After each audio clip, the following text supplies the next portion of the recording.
Le 18 septembre dernier, le magasin Fête et Magie, tenu par Olivier Lecomte, a organisé une conférence de magie ayant pour invité d'honneur l'artiste et magicien international Boris Wilde. Donc Boris Wilde est un artiste magicien international qui se produit donc dans tous les pays du monde.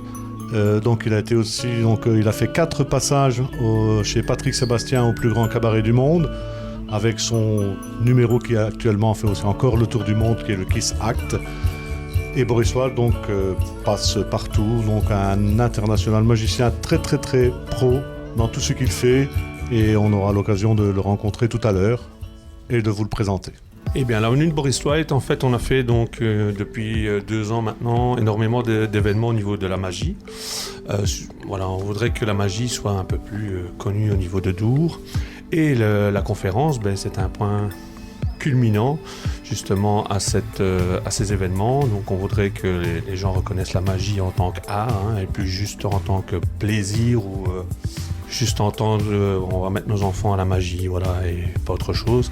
Et donc on veut montrer par là qu'en faisant venir un magicien international, qu'il y a énormément de possibilités dans la magie, tout en tant qu'artiste ou en tant que même au niveau plaisir des gens, ça peut s'arrêter là.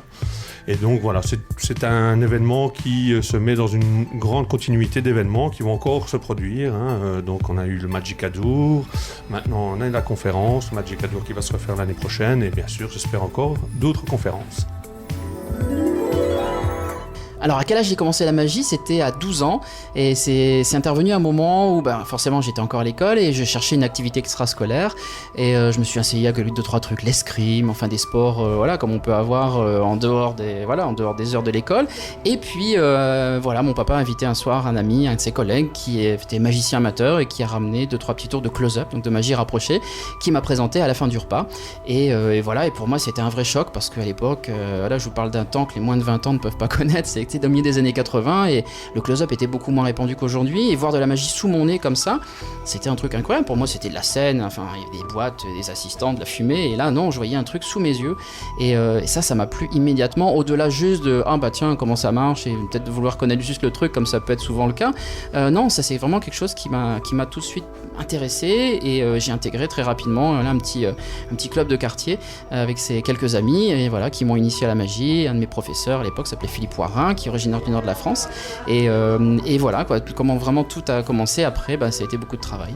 Le premier tour que j'ai présenté en public, c'était, aujourd'hui je suis spécialisé plutôt dans les cartes, et ce n'était pas un tour de cartes, c'était un tour de cordes. C'était un tour avec 3 cordes qui sont de longueurs différentes et qui deviennent toutes de la même longueur, et à la fin redeviennent de longueurs différentes. C'était en musique, et c'était uniquement quelques mois après que j'ai commencé la magie, et je me souviens très bien de ce premier tour, parce que j'étais sur scène, c'est la première fois qu'il y avait des spots sur moi, et c'est surtout la première fois que j'ai vu ma main dans la lumière des spots trembler. C'était le track, j'expérimentais pour la première fois le track, et ça c'était un vrai grand moment pendant ce tour de corde, le premier tour que j'ai vraiment fait. Et le deuxième c'était des cartes quand même. Alors le tour que j'ai créé, ça va être plus qu'un tour, ça va être un numéro, ça s'appelle le Kiss Act.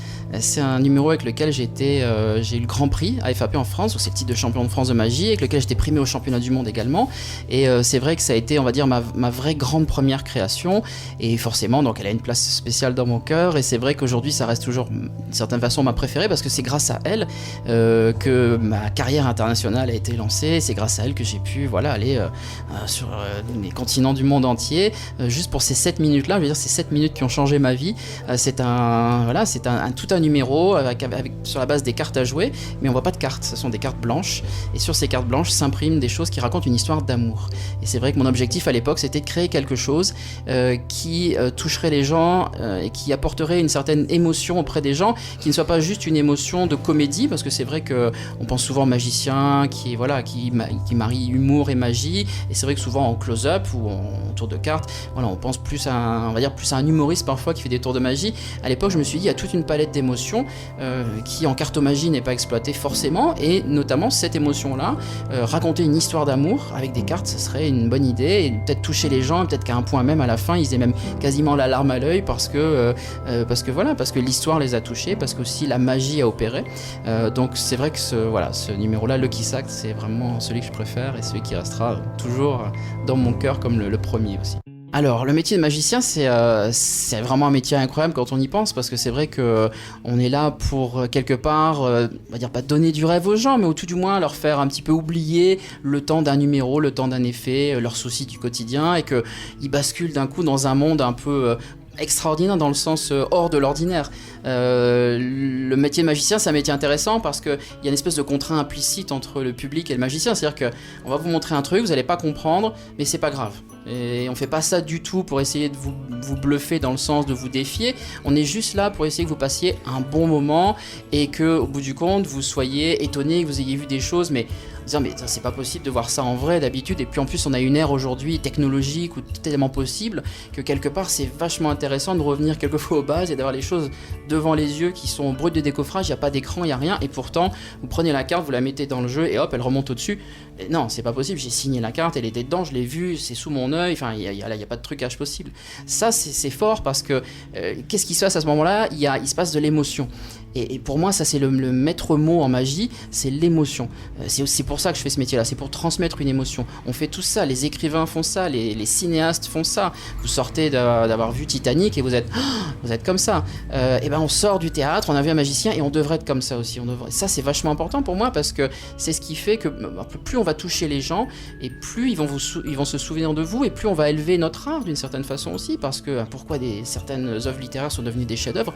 Parce qu'elles ont touché un nombre incroyable de gens. En magie, ça doit être la même chose. Donc l'émotion, c'est vraiment pour moi le point fort de la magie. Et on a en plus la chance de faire une discipline qui peut générer, on va dire, assez facilement de l'émotion, parce qu'on part de l'inexplicable. Et puis après, avec une présentation adaptée autour, on peut vraiment raconter toute une histoire qui, au bout du compte, va faire en sorte que les gens vont être complètement impliqués dedans, vont être étonnés, et à la fin, on va juste passer un bon moment et repartir avec un grand sourire. Quels magiciens m'ont inspiré dans ma carrière et aujourd'hui?